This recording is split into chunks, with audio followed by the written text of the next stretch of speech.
Okay, well, once again, welcome everyone, and thanks for coming out to our stewardship talk this evening. We're really excited to share with you a lot of work we've been doing around native seed, both as a means to restore our natural areas and also to bring folks together and get them involved in the restoration of our natural areas. So our talk tonight is called Seeds for Habitat, Restoring Nature and Growing Community. And that really is the two things that have come together through this native seed collecting program. So before we get into all the fun and details, I just want to go around and give our main folks here an opportunity to stand up and present themselves. So if you want to start, Grant, and then George and Lisa. My name is Grant Van Wan. I'm the stewardship specialist here at Oakland Township. Been here for about 6.5 years or so, and yeah, been learning a lot about seed these last couple of years, and really excited to share what we've been doing these last couple of years. So, I'm George Hartzig, and I'm a volunteer and kind of grew into the seed collection and dealing with that situation. So I'm kind of almost full-time, part-time retired. So we hope to have some of you folks join us. We have a lot of different places. Some of the parks are where you could actually park and walk and collect in a bed that's 15 feet away from your park. So really accessible, and other trades that might be a little more challenging, but we can always deal with that situation. Lisa Munzenberger, and I started working with George and collecting seeds, and I really enjoy it. I pretty much help him when he goes on to his different voyages to collect the seed in different kinds, and then it progressed into helping with the cleaning and then the selling also. So you're going to hear from these folks a little bit more later on tonight. What we're going to do tonight is I'm going to give you a background about why we use seed for habitat restoration, and then go through a case study of a special natural area just down the Paint Creek Trail from here, and show you kind of the whole restoration arc for that site. Then I'm going to hand it over to George and Grant and Lisa if she wants to help out, to go through some of the nuts and bolts of the innovation they've done to collect seed in our parks. So we've got lots of strange contraptions up here that we're going to show off. And we'd love to have you come and use them with us. Take these back to your home organization, back to where you're from. Copy whatever we've done. We're sharing so that you guys can make this work in your places. So first, a quick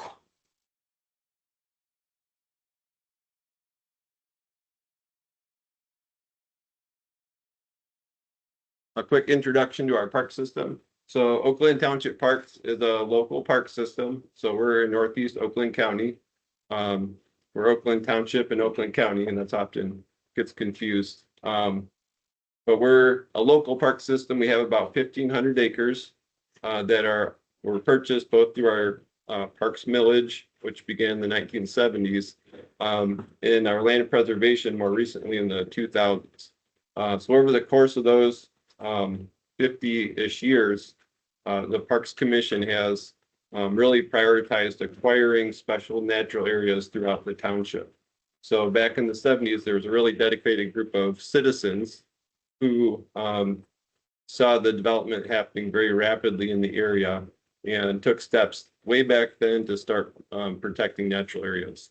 So we're really standing on the shoulders of these really the citizens that wanted this to happen. And we're just honored to implement their vision and legacy in the park system.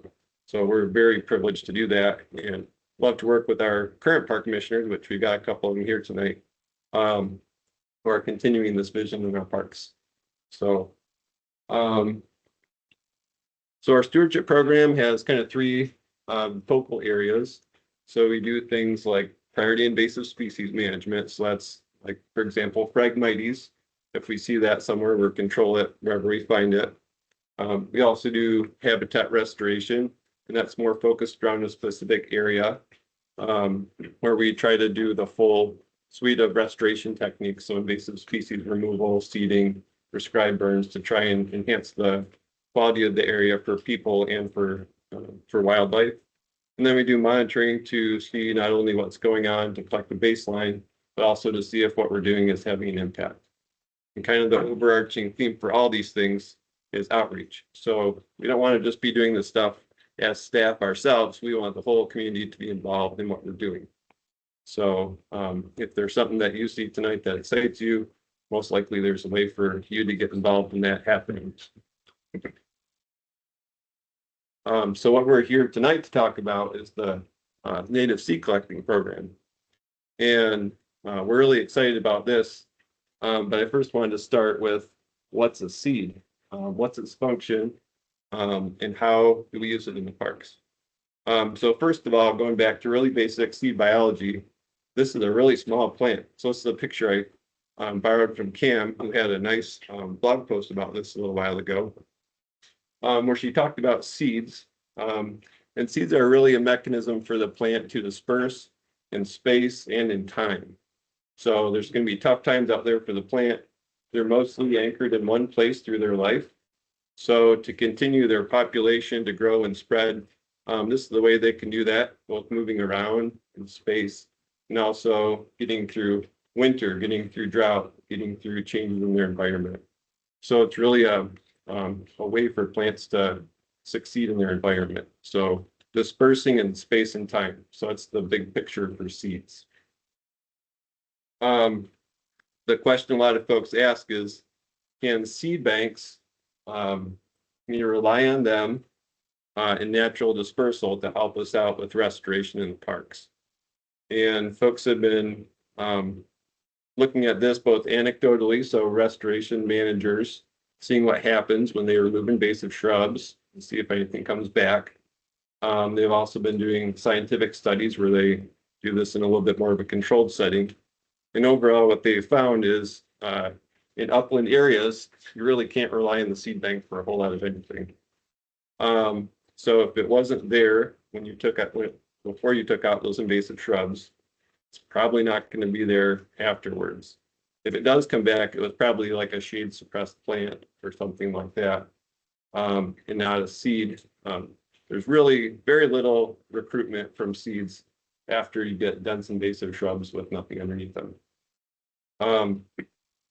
In wetlands, it's a little bit different. So in wetlands, you can count on the seed bank to help you out a little bit. So if it was full of Phragmites or invasive cattails or purple loosestrife, and you do the work to remove those or reduce their abundance, a lot of times you will get native species coming back. And that's really nice. So you can count on that as long as it wasn't a like fresh detention basin or something that was newly created. If it was a fairly nice wetland at one time, you'll probably have some native species in the seed bank to help you out. So uplands, don't count on it. Wetlands, you can count on a little bit. And then as far as seed dispersal, we got a couple things going on. First of all, seeds really don't move super far. There's always examples like blue jays moving acorns fairly long distances, things getting picked up on trains and moving down the tracks, things like that. But by and large, seeds don't move very far in the landscape. So moving a few feet or a few tens of feet or something like that is pretty far for a plant. Generally, they're not moving too far. The other thing we have going on is our landscape isn't what it used to be. So our natural areas aren't surrounded by more natural area anymore most of the time in our neck of the woods anyway. So whereas we used to have oak savanna next to a prairie, next to a prairie fen or a nice wetland, now it's oak savanna next to a lawn or parking lot or old agricultural field that's now full of autumn olive. So when stuff happens, when that disturbance happens, there's not a whole landscape that's resilient and can, over time, whether it's years or decades, provide those seeds to reestablish the plant community in the area. So kind of what they've found over the years is, no, not really in our current landscape. In our current times, can we rely on natural dispersal and seed banks for habitat restoration? So our seed program goals are a couple. First of all, there's the the ecological side of things. Of course, we want to restore diverse natural areas to support wildlife, pollinators, and ecosystem function. That's why a lot of us are in the room here. I think that's super exciting. I'm glad you're here to learn more about that. But the other part is the human aspect of it. So, I think one thing we need to acknowledge right off the bat is we live in a landscape that's been managed by humans for a really long time. We're very recent arrivals here in this landscape, but the Native Americans managed this landscape for a long time. We are in many ways, we're relearning a relationship with the land that's existed by many people for quite a long time. So we're trying to rebuild that connection both with each other and then with the land at the same time. So that's kind of the background stuff. Any questions at this point, you guys have?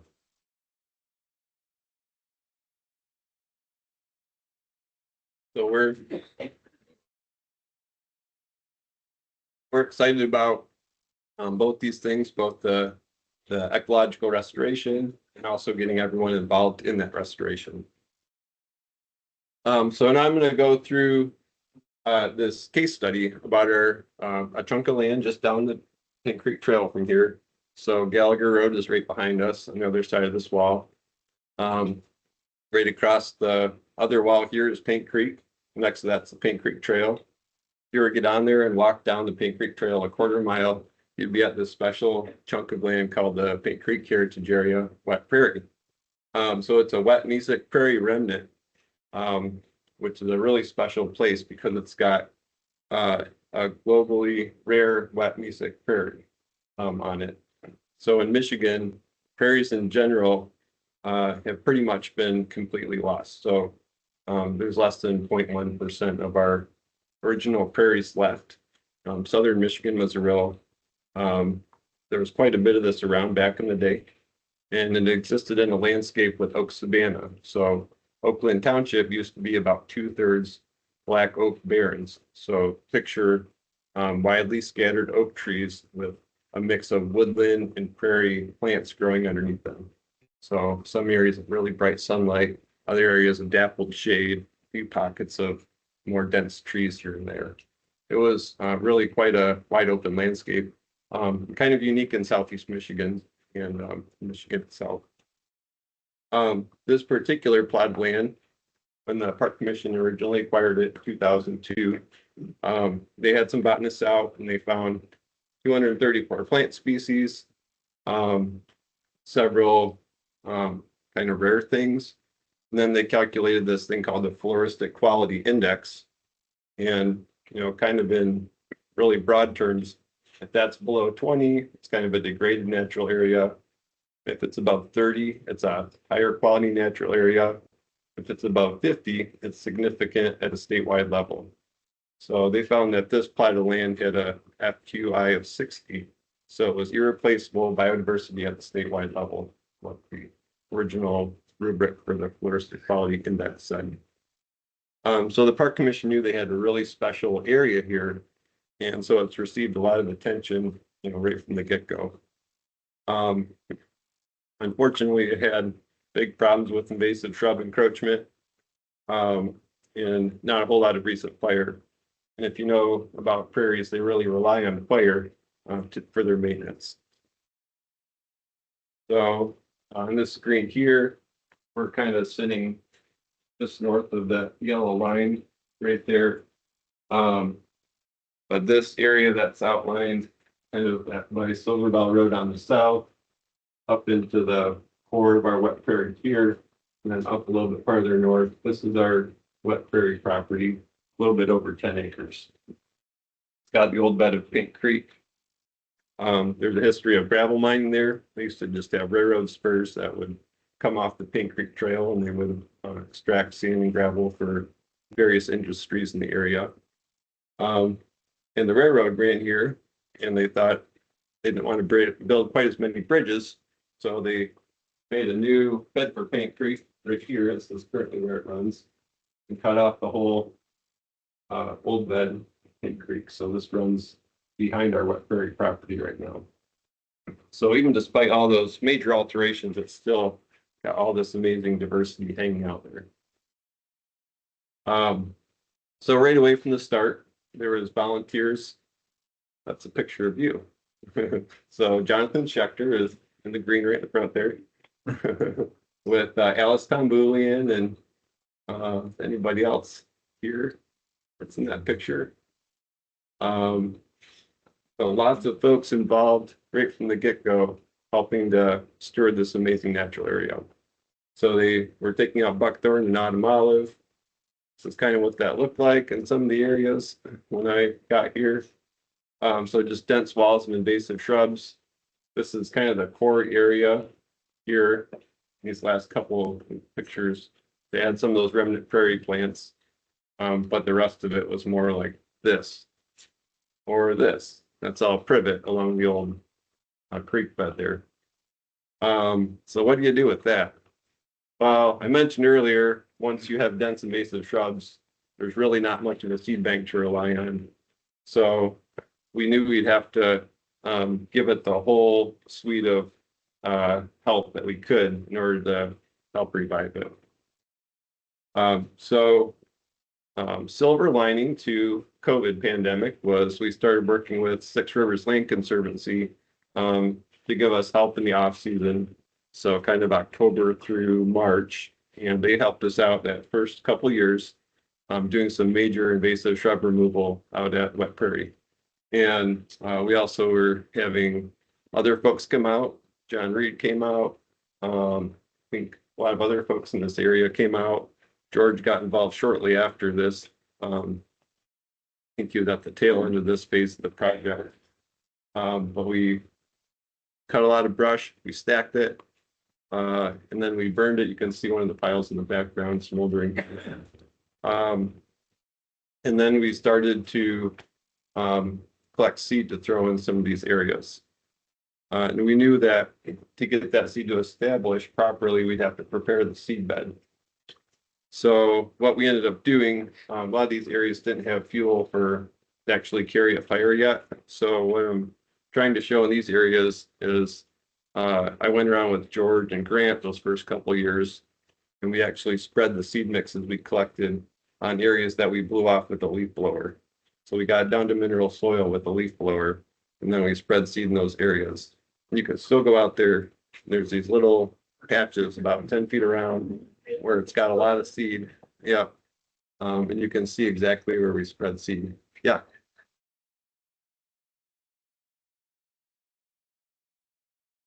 Yeah, so we cut the invasive shrubs. We did some follow-up treatment to treat the resprouts, and now we're trying to spread seed to get some native plants going back in there. So there was a few things left in there that were native. One of the major ones was stick seed, Echellia virginiana, if you know that one. The bane of everyone's existence who tries to walk off path in September. So they'll just stick all over your clothes and your gear. Nice little native plant that is very annoying. That's one of the ones that does hang out in the seed bank, unfortunately. Yeah, I need to remind, well, you could not see this. You Yeah. could not see more than 10 feet into this. The prior pictures that Ben showed, and Yeah, it was a this wall. is a lot of work. Yep. So in these areas here, it couldn't really carry fire yet. We tried. It didn't really do a whole lot. So we used a leaf blower to blow off areas to get down to mineral soil. Because a lot of this seed was stuff we worked pretty hard to collect, and we didn't want to just throw it on top of leaves, or it would have, not a very good chance of establishing. So we blew the leaves off, spread it in those areas. Yeah. I think this was like February. This was a pretty warm winter. And we'll get into more of the specifics about timing and all that. This was kind of our first go around. At this point, some of the things that were holding us back were, it was mostly me and Grant trying to collect in October when we had a lot of other stuff going on. And I'll show you a graph in a little bit about the amazing effect volunteers had in our seed collecting program. So we had pretty limited seed available to spread out. So we really did have to try and target small areas to spread the seed. So then we were getting a little bit more advanced. This is actually our volunteer crew and staff doing a prescribed burnout at the site. And over the years, we've really evolved this program, our prescribed fire program, to really mesh with our seed collecting and spreading program. Now, one of the things I specifically listed in my burn plans is that we are often preparing sites for seed dispersal. So it's kind of doing the same thing as, leaf blowers, except we're just trying to remove the dead thatch in the leaves so that we can get good contact between the seed and the soil. So, yeah, absolutely. Yep. Yeah. So we are getting the site ready, and then we are collecting seeds. So initially, this was a lot of just hand collecting. So with paper bags, you can see we've got Papa Joe's bags and Meyer bags and whatever we could get. We would put out a box in the office and ask people for bags every fall. And we would mostly be going out there and just hand collecting seed off plants. And that remains true for a lot of the stuff we do today. What we were finding, for this special natural area, we don't just want to go to even some of the Michigan native seed producers, because in some of these remnants, you don't want to introduce genotypes from like places that aren't from your area. So especially in your native remnants, you want to be really careful about your sources so that the new genotypes, so new genetics, don't come in and completely take over what's already there. So here in the wet prairie, we're very careful. We couldn't collect or buy stuff commercially, so we had to collect things by hand, often in small amounts from small populations. And we had to make sure we were handling it properly. So here's one example of that. This is bloodroot, one that's fairly abundant out there at the wet prairie. So as we're learning about all these species and how to collect them and spread them at the right time, one of the things we learned is for species that go to seed before the middle of June, you need to collect them and spread them almost immediately. If these species dry out, they'll often either not be viable at all, or they'll enter some double dormancy that will take a couple of years to break, going through like the annual cycle of cold and heat and moisture and all that stuff. So there's bloodroot. It looks like a little ball with a worm on it. So that's a special treat for ants to entice them to pick it up and move it around. Here's another one. So white oak acorns. Those are also one you have to plant in the fall, because they'll actually start sprouting almost immediately after they hit the ground. So you have a short window to pluck them and get them on the ground. We didn't plant these too much at wet prairie, but in other areas we do plant those. And then we had to think about how to collect sustainably. So for things that are rare, or annuals or biennials, we collect less than 10%. So we want to make sure we're not negatively impacting the populations that we're collecting from. For some of our common perennials, we'll often take 50% or less. So trying to leave some for wildlife, to make sure that, all the various critters can be fed, and we're also not impacting their populations too much. Then there is a set of things that we'll collect 100% of. So like at the wet prairie, for example, it has quite a bit of warm season grasses, which are an important part of prairies, but they're also very aggressive, especially with the number of deer we have on the landscape right now. So at wet prairie, if we want to collect big blue stem or Indian grass or little blue stem, we'll collect as much of that as we want, because that's something we prefer to have less of out there anyway. The other thing that we'll often collect 100% is if it's a native plant bed. So if someone's home landscaping and, we don't really have to maintain a population or other things like that. So if it can have a better chance of establishing new plants, know in our parks, and we'll collect and use that seed.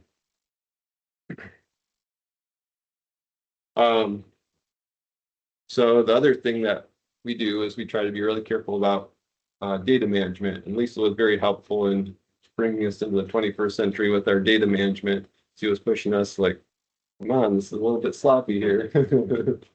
And she really helped us get our act together as far as data management. So we were, doing the basics of it, location and species and, things like that. But we started making these seed collection tags that would be placed with each species, and then it would follow it through the seed cleaning process. We've even upgraded those a little bit. And then we also tied that in with our GIS system, so geographic information system. So now each collection not only has that location, date, and time, but also a polygon, as they call it, on the map. So a little shape that outlines where we collected it. And then we clean the seeds. And I'm going through this a little bit fast because they're going to go into it in more detail later. We made seed mixes, and that's based on the species preferences for sunlight, for water, and for soils. So we match those up and we make different seed mixes. We currently have about 8 standard-ish seed mixes that we make and use in our restoration projects. And then we spread the seed. So here's an example where I didn't have one from the wet prairie, but spreading on freshly burned area. So we've removed all that thatch, giving these species the best chance we can to establish out there. And then we're getting the seed out there right after a burn, so it has a chance to establish. The other time you really like to sow seed is on the snow. So a couple of things that we'll do is, first of all, you can actually see where you walked. You can see your footprints, so you can try and cover the whole area. But you'll also be able to see the seed on the snow. So we'd like to do it on melting snow, not like a hard icy cap on the snow. So either right before a snowstorm or on melting snow, so you'll get good seed contact. The wildlife, birds won't come along and eat it all. And you can see where you went. And then the last thing is a lot of our native seed needs that cold, moist period in the winter in order to break its dormancy. So if you get it out during the winter, it'll naturally occur, and the freeze-thaw cycle will work it down into the ground. So really nice option. And a lot of times you get cabin fever in the winter, so it's a good excuse to get out. Some projects, we break out the big guns, so a tractor with a spreader on the back. And this helps us get seed if we want to just uniformly broadcast the whole area. So this was just a cyclone spreader. We've since upgraded to a pendulum spreader, which it's basically the same thing with just a little tail in the back that wags back and forth and spreads the seed. Apparently it spreads it more evenly than this thing. So here's kind of the end result in map form, is we track not only where we collect it, but then also where we spread all the seeds. So this is all the different places that we spread a seed mix in that particular year. So now in the future, when we go back, we can pull up a certain area and see, not only what we collected from there, but what we spread there. And if we have questions about if it was there before we started doing all this work, then we can actually have some information to answer that question. Send a satellite picture. So yeah, the aerial picture is like a map from Oakland County. So they do flights like every year or two at this point. So it's just an aerial photo from Oakland County. Not Google Maps. Not Google Maps. No, I think they have airplanes do the flights. Yeah. So you can actually access this if you go on the Oakland County Property Gateway. You can access the aerials going back to 1939 or 1940, I think. So great information. One of the things we've been implementing more recently is helping seed establish. So we noticed after we did the shrub clearing and the burns and the seed spreading, even at that point, there's a set of aggressive native plants and some invasive plants that'll move in and help and keep those nice plants from establishing. So what we've moved to is actually selectively cutting those aggressive native plants in early summer. So this is me walking through the area, and actually you can see the little flag here. I'm flagging the high quality plants in there like Culver's rue or butterfly milkweed. Quick drink here.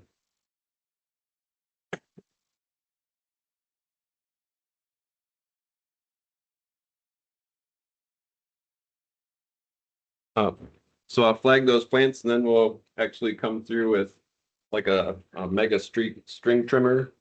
We'll cut those at about 8 inches tall.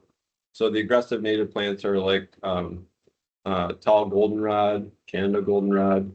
So they're all fine things in a certain amount, but when the patch becomes 100% that plant, then it's inhibiting us from allowing that higher quality vegetation that has really special relationships a lot of times with different pollinators to establish.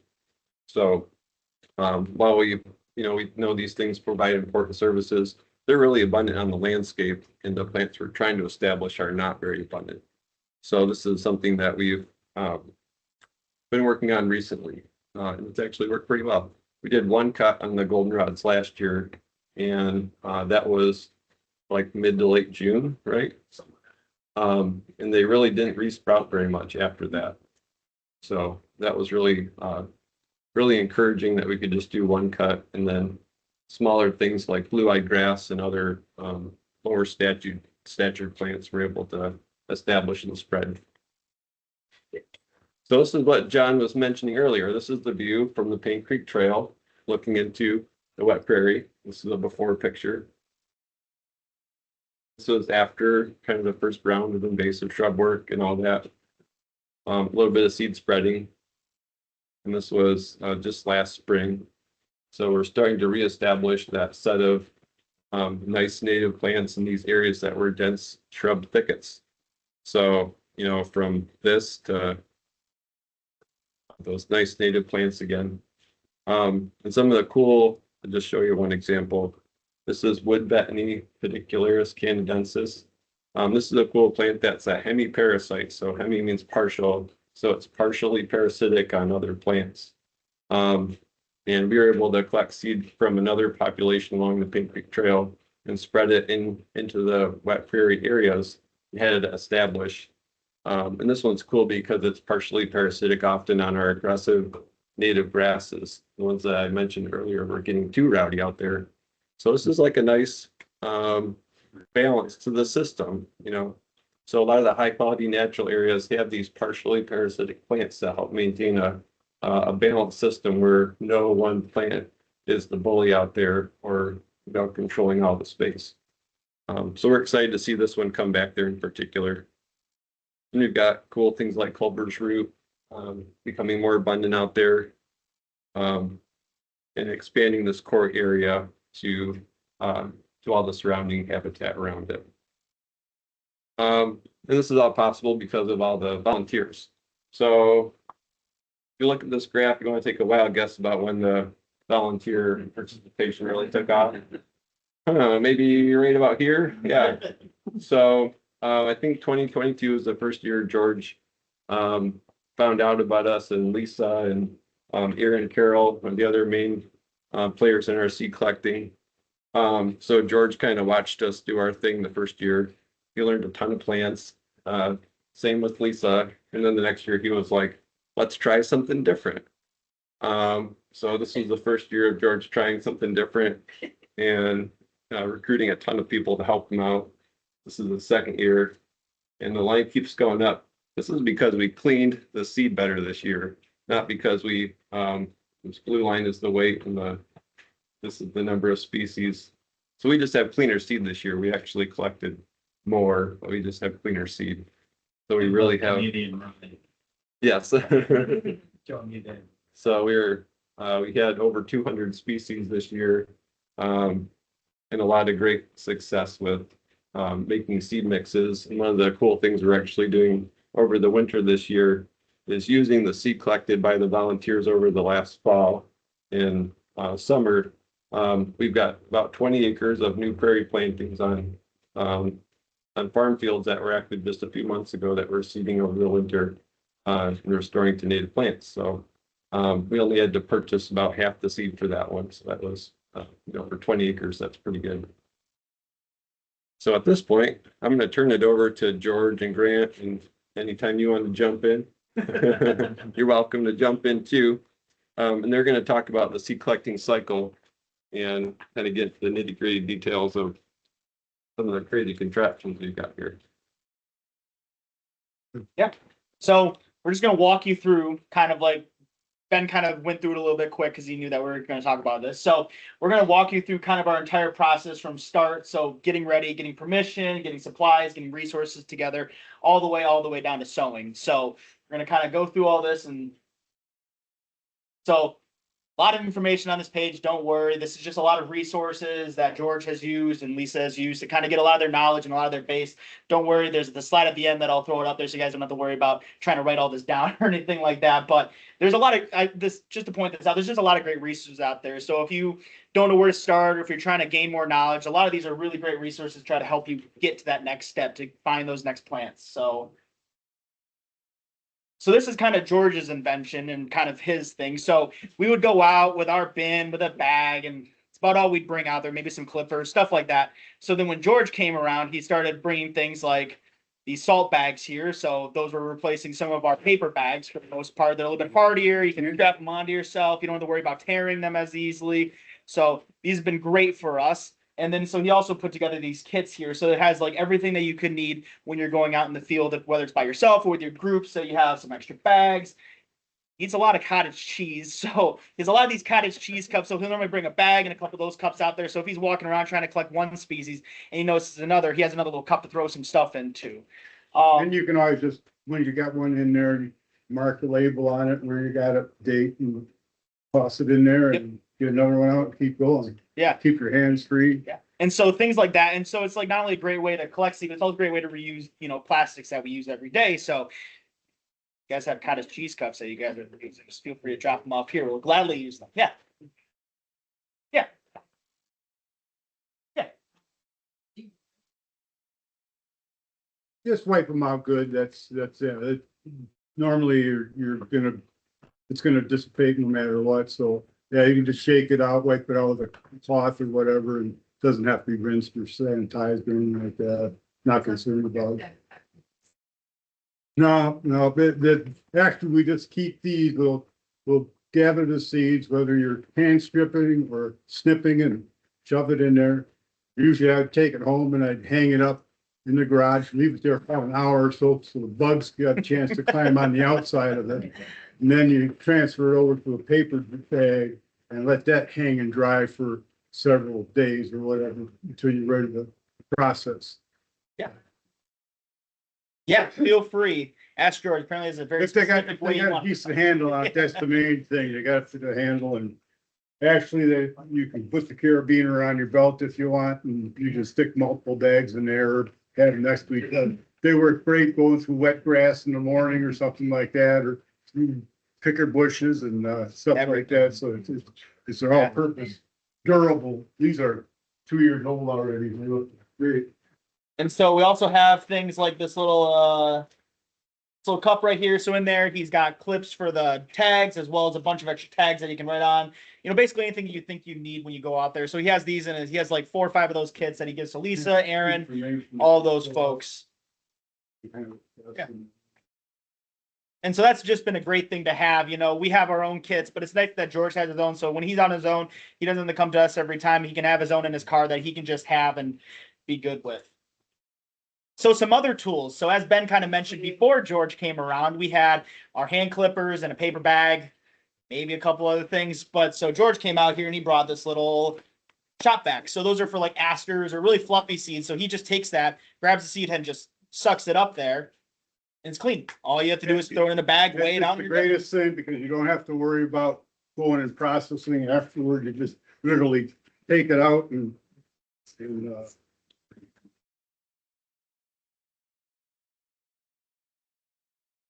at the head, just And the seeds that are ready to come off are gonna come off. The seeds that aren't ripe are gonna stay and they can go ahead and sow themselves later on. So you're not over harvesting by clipping or whatever. So you're actually very beneficial that way. Did you remove whatever filter might have been in there? No, you have to keep it intact. Okay. But then it's got a limited reservoir.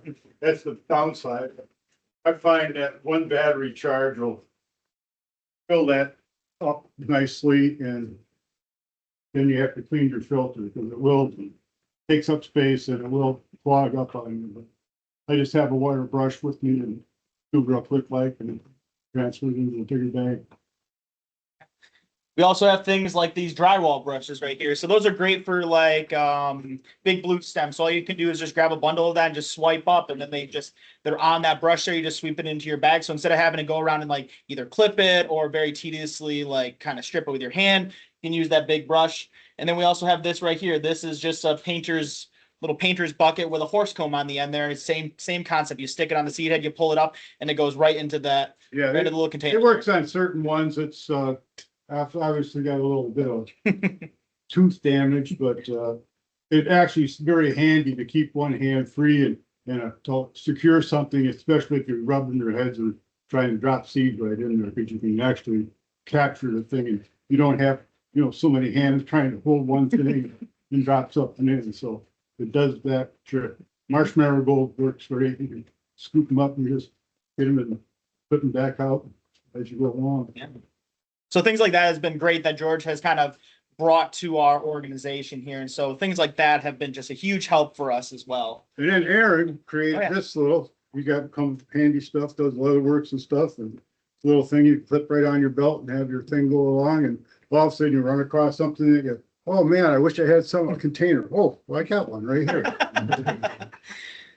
So just little things like that, volunteers have brought to our organization have been just such a helping hand.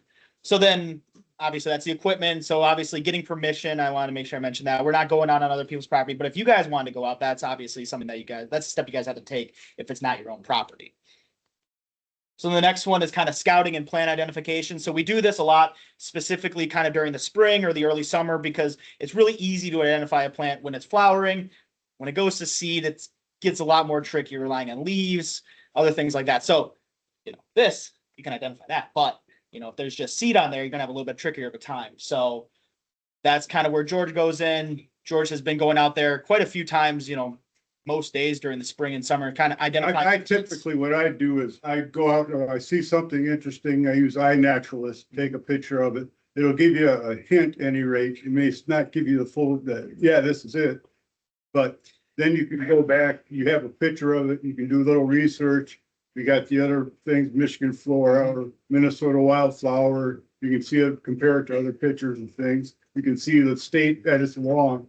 Usually I'll just make it have a little notebook at the end of the day, and I'll write where I was at and the date and what I came across and what kind of shape it was. If it's flowering or if it's looks like it's past due or whatever. So then you get a record, and then you jump back.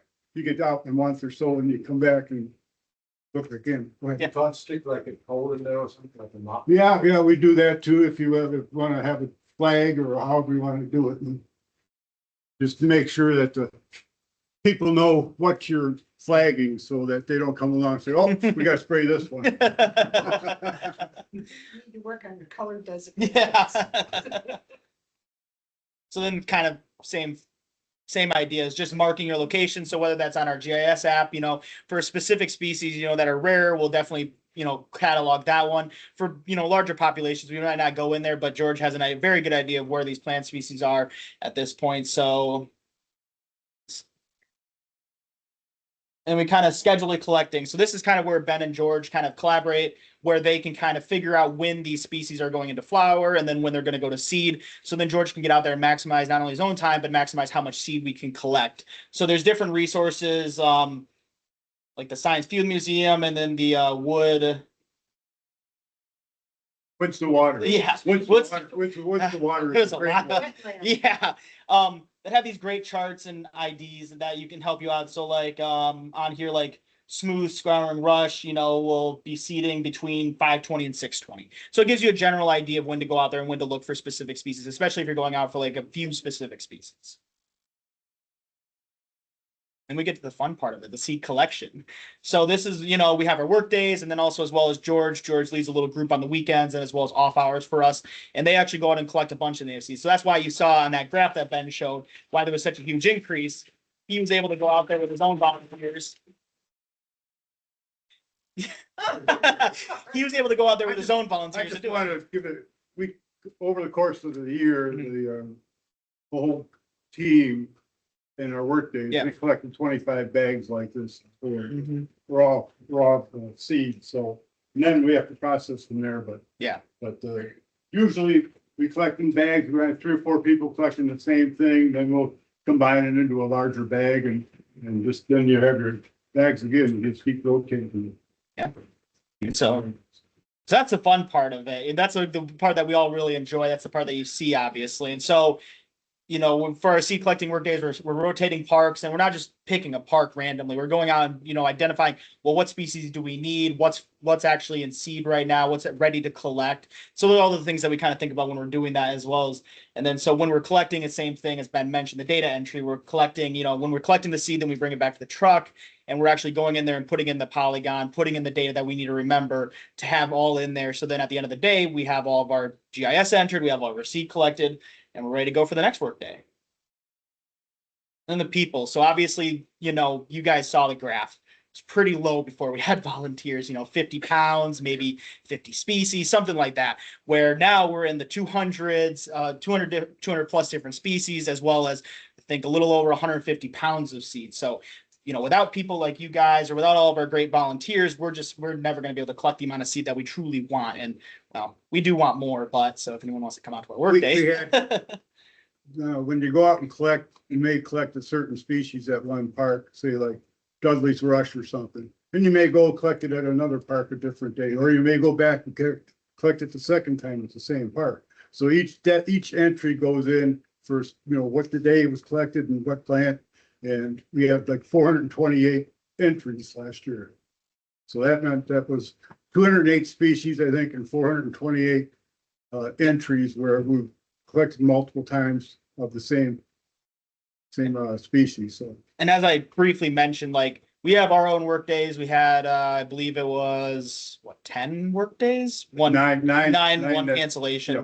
But George also has his own weekenders crew, they call themselves. But that's George, Lisa, Aaron. They go out on the weekends as well as a bunch of other volunteers, and they go collect seed for Penny us. And I see here, and I don't know if anybody else made it out today. That's been Rita, is she here? No, but that's been a huge addition to our, seed collecting is, people like George, Lisa, Aaron, all those folks going out on their own time without us and collecting all these species for us. So then we have our seed collecting and then our data entry. So this is, you guys saw it a couple slides ago. There was our cards that we put on there. So this is our new version of it. Yeah, so, they've got them all. Oh yeah. So the things that we really need are location, date, species, and then who collected it just for our records. But then we have a lot of other things on there, like how much did we collect, what type of harvesting action. So that's all good data for us to know. So when we're going back and we're looking at what worked and what didn't work, we can actually reference a lot of these things to be like, well, this didn't work. So what did we do? Who did it? We can kind of go through and actually look at our data and really try to get down to what we need to change or what worked well and what didn't work well. Oh, there's a fun time back home there. My basement there, this was the 2 years ago or 2024, and that's how I was drying things as I went along. We'd collect like Saturday morning, 9 o'clock, and things are still wet and they have to be dried. Unless that's why we normally in work days we'll start at afternoon, so things are dried out, and then you can get away with not having a special drying. But I could make up tiers, and there's something as simple as that, or just laying them out on newspapers, and this works great. The finer seeds will fall even like through that screen there onto this. You can just fold it up and you just put it right in your container, no problem at all. And then you want to rotate them probably 1 or 2 days, depending. But you can't see me. And And then so, this, here's in my garage there, just the hanging process, that's pretty much gone outside, and I put everything outside because the bugs were getting just too much. and so this step is really important because if you let seed sit in plastic bags or just sit wet, that's when you develop mold, and that's when the seed becomes inviable. So we don't want that. So obviously George has graciously given part of his house to our seed program here. And so, you see it there, and then now he's had them hang drying. So he'll hang them for what, like a week or so. Yeah, well, when we're in the season and collecting back to back, and sometimes they gotta be rotated pretty quickly, so I've got an arrangement where they just keep moving around the area and as I process them and that, so. That's why a lot of things on the workday were already processed ahead of time because we combined for space, but. And it's just another kind of close-up photo. So you can see George is drying it on all the paper right there. And this is his basement. So again, he's been very gracious enough to have all this space for us and for himself to do all of our native seed. One thing I wanted to point out here that you guys have been touching on, so if you look next to each one of those things, the card goes with the species on each step. So on the paper, it's on the bag, it goes on the newspaper with it, so that card travels with that seed.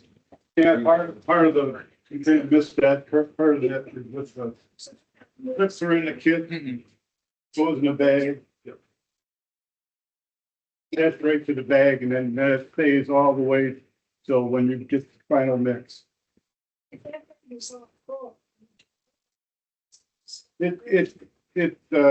don't want to jam it too tight.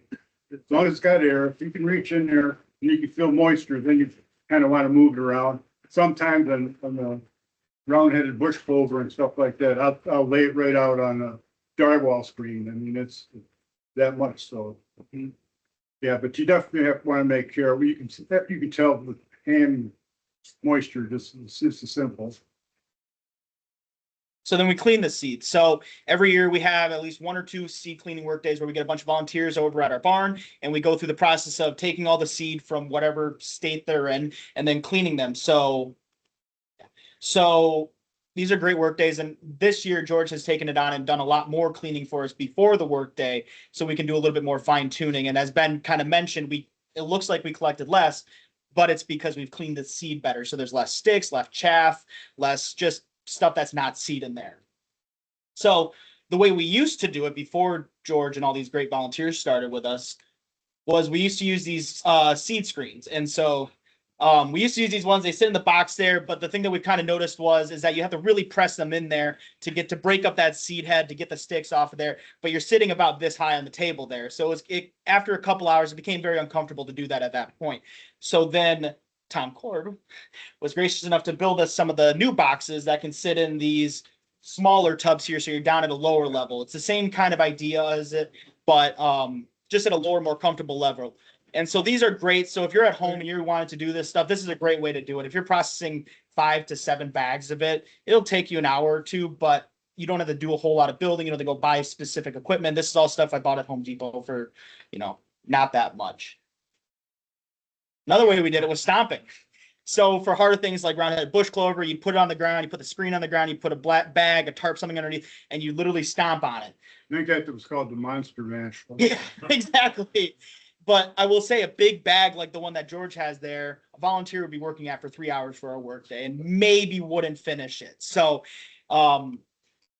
that's when George kind of came up with this idea. At his house, he had this old leaf shredder. And so what he did was all he does is suck it up through the leaf shredder. And what he found was it actually cleaned the seed pretty well. You have to run it through the screen one more time, but it broke up those seed heads and did all that stomping within, I think you can do a bag now within a few minutes at this point. So instead of 3 hours, you're going down to a few minutes. So it's been a great thing for us. And then the thing that I have behind me is our new leaf shredder. So Ben and I had the opportunity to go to a conference a couple years ago, and they had these big hammer mills that, $10,000 hammer mills, industrial. They can go through these giant 50-gallon tubs in minutes, but we don't have the volume for that. And we also, $10,000 is a lot of money. So we took George's leaf shredder idea, and we kind of created this. So you have the leaf shredder that goes into the hose, and then eventually goes in there. And inside this thing, there's a 90-degree fitting that cyclones it down to the bottom. Talk about it. And then the old bag there, so everything there, so we repurposed the old leaf bag, so then it can collect all the dust that comes up there, and so it's not just a closed system. And then we also found that some seed does end up in that bag there as well. So in between different species, in between different, whatever, we have to clean that bag out a little bit better, so we're not getting a lot of different seeds and mixes in through there. So the whole object to make things simpler was to, as you can see, there's a table set up, just like one of those, put a couple rails on the side of it. We got a bungee strap, and it just so happens that it fits perfectly balanced, and you can put that on the table, start it, one man operation. All you have to do is just feed it slowly and then take everything in there. And that bag filters out the super fine stuff, keeps you from dying. So, one thing about this, the cyclone going along, it'll separate the seed, will drop out, the fines will come back up. And then you're at the state where you can just go ahead and shut her down.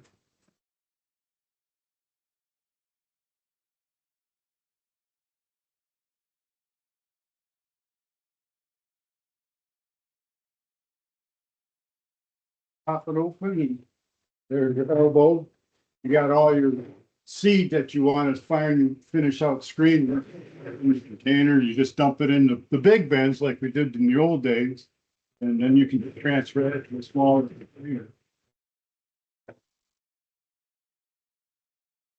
So things like that, I think that's less than $150 at Home Depot. Scrap wood from around our place. We got a can, a lid, and then the leaf shredder. So that's something as small as that can, greatly improve not only our stuff, but as well as, anyone else. So, and like George mentioned, you take the big bin and then you actually do put it in there. You're just trying to sift out any of the big sticks, anything that's left in there, trying to get all the seed, as much seed cleaned as possible.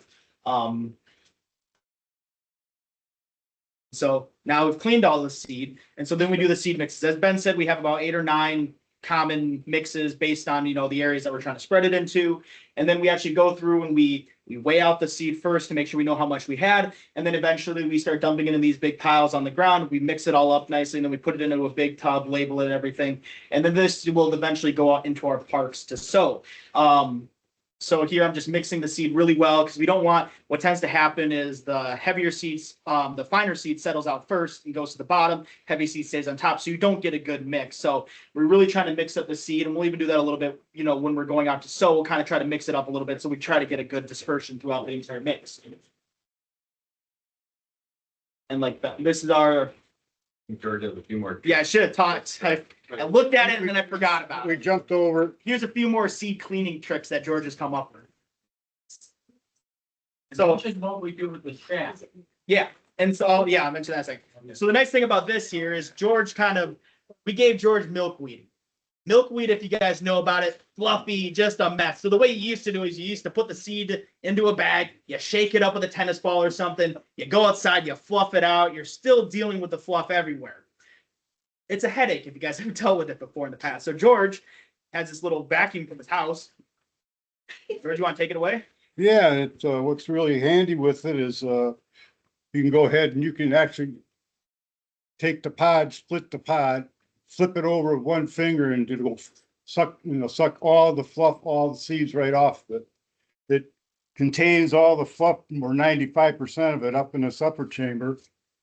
You can just hit that button, you can flip it up, you can drop your seeds into your container and do a little final winnowing on it to get the rest of that stuff out. But then you can just reach in and you got a whole wad of cotton. This was for the initial thing. We discovered that this, with the proper feeding or actually a little assist, you could take and run the seed, the milkweed seeds, and it had just strip them off, and it would, suck it all up. All the fluff would end up here, the seeds would fall out. Same thing, any kind of milkweed, go ahead. Why do you have to clean all these seeds anyway? I mean, it's all natural components, you just spread those. Well, the spreading is the thing. Mhm. How are you gonna spread if you've got you know, a bunch of stuff that's all, you know, wadded up and everything else, right? So you have to get it clean enough so you can put it into a mix and then do the mix. If you want to do it individually, you could do that. On a small scale, sure, there's no problem, but. Yeah. Well, And also the biggest thing is like for us, we're doing a lot of hand sewing. So, you know, if I'm reaching my hand down in the bucket, I don't really want to stab myself with 15 different sticks and twigs that are still in there. But it also helps with just that even dispersal. We want to make sure that the seed is evenly dispersed and clean. So then we know that, you know, when I spread in an area, I'm not just spreading 1 or 2 different kinds. I'm spreading the 14, 15, whatever we have per seed mix. Yeah. John mentioned that too. So the thing when after you separate out all the seed, you've cleaned it out, you've run it through the mill, and you have all this leftover chaff. What do you do with it? So we don't just throw it out. We actually do end up taking it out to, you know, we separate into 2 upland, so dry, and then wetland mixes. And we just all we do is we just take that and throw it out there in the into whatever we're trying to plant into. So that's great because we're not wasting seed, and then because that chaff still does have some seed on, so we're not wasting anything, and we're just trying to put everything that we take back out into nature. Like mostly like all of our restoration areas, we'll just like, you know, with our seed mixes, we do go out there, we're like, you know, 1 to 2 pounds per acre. With that chaff, it's a little bit less specific. I'm just going out there, just trying to get it out there at this point. So, yeah. Yeah, you have to, someone asked, why clean the seed? We North Oakland Wild One, we clean the seed because we have seed planting workshops in propagation flats, so you can't have all that other stuff. You can use 13. Exactly. And so that's another great reason why we don't do that propagation here, but it is a great reason why you do need to clean the native seed. So yeah, so we have the mixes. So then the next step, this is short-term storage. So this is George's house after he's done a lot of the cleaning himself. So these are all the bags that he collected. And so, George, you want to touch on that? I think that was 2024, if I recall, so. Yeah. So as you can see, he's very, very resourceful. He's got some different bottles. You know, the old style, we wrote the species and everything on it, and then we had to transfer it over into the computer and stuff, so it made it so much easier with the app to use the phone and have everything on one sheet of paper and have it done at once. So at the end of the seed mixing day, cleaning day, mixing day, you're all done. You're complete. You got the weight, everything. It's done. And then finally, we do the sowing the seeds. So as Ben mentioned, we like to go out in the wintertime. So there's a little bit of snow cover. Again, not the hard crust, but the fluffy snow or melting snow, because all this native seed needs that cold stratification. So if you miss that window and say you go out like in the fall or in the springtime, you either have to you have to do the cold stratification on your own. So you have to put it in your fridge and you have to keep it there. That's a bit of a headache for us when we have 150 pounds of seed. So we like to go out. So like on a day like today, I might have gone out there and spread some seed. We have a nice fluffy snow. We're predicting a little bit more, unfortunately, tonight. And so that would help bring that seed down into the ground and help crack that shell. So this is just me and George. This is that site that Ben was mentioning. This is at Watershed Ridge Park. This was a former former agricultural field, and that we are now turning into some native fields. So we did a huge restoration project. We took down a couple hedgerows to open this up for a lot of native grassland birds. Native grassland birds don't really like little small acreages, and they won't cross through hedgerows because that's where all the predators live. So we cleared that all out, and so now I think we have 10 to 15 acres of interconnected prairies now. And so this has been a couple sections. We did a couple the last couple of years. So now this is actually right here. Historically, during the farming, it was always wet. He never was able to grow anything there, and so we actually took advantage of that. And we actually put in some trees and other stuff for habitat, and then we're actually going around and spreading the seed during around there to try to bring back those native plants. Another little specialty thing is something like this. Have a brush in there, thimbleweed, virgin's bower, stuff that clumps together, and the seeds are all intertwined. You can just take that, put it on there and start going like that. And actually you see some stuff flows away. So it spreads it out and gives you a bigger distribution. So is that an example of like an easement on somebody's private land that you guys are like using the seed, applying the seed to, or is that like some part? No, so this is actually our parkland. So, kind of the history behind that, our township was very agricultural. And so the township wanted to keep some of that historical agricultural feel. And so we have a farmer who rents out a couple of our properties. And so the idea behind that is you keep the historical background of it. But the flip side of it is, if we were to say tomorrow, hey, you're done farming and we have all this acreage of just open field now, what's going to happen? It's just going to turn into a weed, just a fields of weeds and invasives. Or we have our funding and what we want to do, we have our money set aside for it. And we say, hey, you're done with this area and this area. Then we can go in there, he tills the ground one more time, and we just have a blank slate for all the native seed. And so like Ben mentioned before, the important is that seed to soil contact. So if you just have that, instead of me having to go in there, mow or herbicide it for the next 2 or 3 years, he planted this 2025, and now we just have this nice bare open soil. So the seed will have this nice seed to ground contact. So obviously, like I kind of mentioned, we do it by hand, we walk in grids and we just kind of spread the seed. We have different pounds per acre that we're trying to hit. Or this is the U.S. Fish and Wildlife. They're going there and spreading the seed, and they have a little, and just kind of help to get the seed down into the soil just a little bit since there's no snow cover. Do that for like March. Yeah. Freeze thaw is going to get it down in the soil, so you have to do it. Yeah. And so again, that's why we like to go during the winter time, because we don't have to do that. We can avoid doing that little extra work.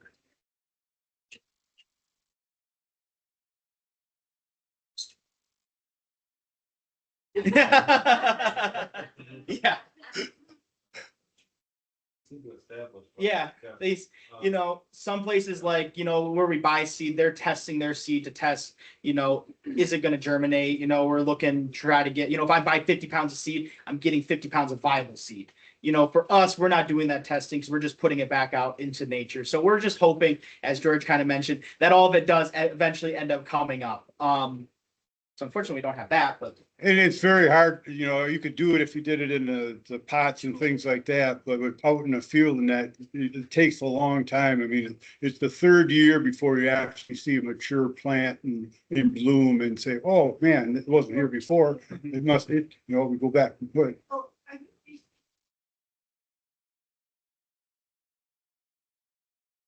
If they need supplements in there, yeah, if they're a little thin on something or you want more diversity, absolutely. Yeah, so, And they'll use a fire regiment in order to set it up for it, so. So a great example of that is a technique that we use for invasive species treatment or invasive species control is forest mowing. So if it's just a buckthorn thicket, we'll go in there and mow it all down. So then that same winter, we'll go in there with a grass heavy mix, Canada wild rye, Virginia rye, stuff like that. That's going to come up very quickly, establish, try to help kind of combat those invasive species that are coming up. We'll do a round of herbicide treatment, and then the next year we'll come in with some of our native mix. So there's not as many, resprouts that we're gonna have to work around during the summer when we're trying to go do another retreatment. And so that's when we do that reseeding of an area. So we will go through an area maybe 2 or 3 years, add different species, try to continue to bump up that biodiversity, because that's what that's what our end goal is, try to get as close to back to what it was before settlement. So with that, these are just a couple of ways you guys can get involved. So we have our seed collecting workshop, September 2026. So that's going to be kind of an introduction to our seed collecting work days. I think our date is still a little bit to be determined. We're still working on that. Keep an eye out on our blog and as well as our newsletter. We'll post that when the next newsletter comes out. So that's just going to be a great way to introduce yourselves to our seed collecting program, teach you techniques, some species ID, going through basically everything that we talked about again.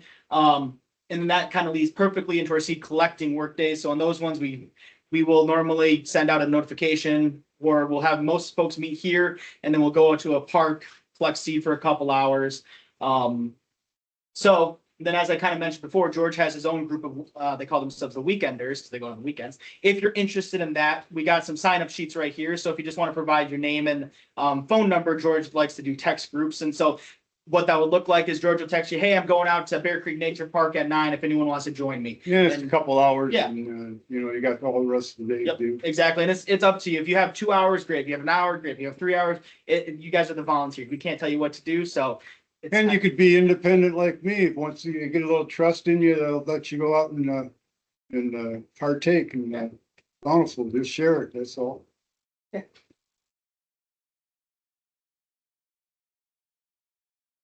Oh, home, yeah. So the last way to get involved is kind of our home native garden collecting. So if you know that, whether or not they're Michigan sourced or if you have good ID, And if you know they're from Michigan, from the area, we'll gladly take some of that seed. And that kind of leads perfectly into this one right here. It's going to be you want to talk about that one? Yeah, so this is actually, Moose is already doing this. Mhm.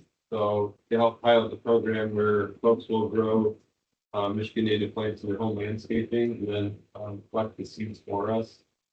So the Nicolette as well, it's in the back. So if you have like native plants that you planted from a source that you trust, like those wild type, so Michigan source native plants, and you have a good identification for it, and you know where it came from, then we'd love to have the seed for it if you're not already using it yourself. So if you're interested in that, you could sign up and collect seed from your home landscape. We call it Foster Seeds. So. So that's just been a great way to get the community involved because not only do you guys get some nice native plants for your front yard or backyard or wherever to beautify your property, we also get some native seed in return. So it's kind of a great sharing program that we have. So like Ben said, if you're interested in that or if you're interested in joining George out there, feel free to touch base with us after this and sign up for that. Yeah, with that, any questions? Yeah, and then that's just that resource slide that I mentioned before if you guys want to take a closer look. Yeah.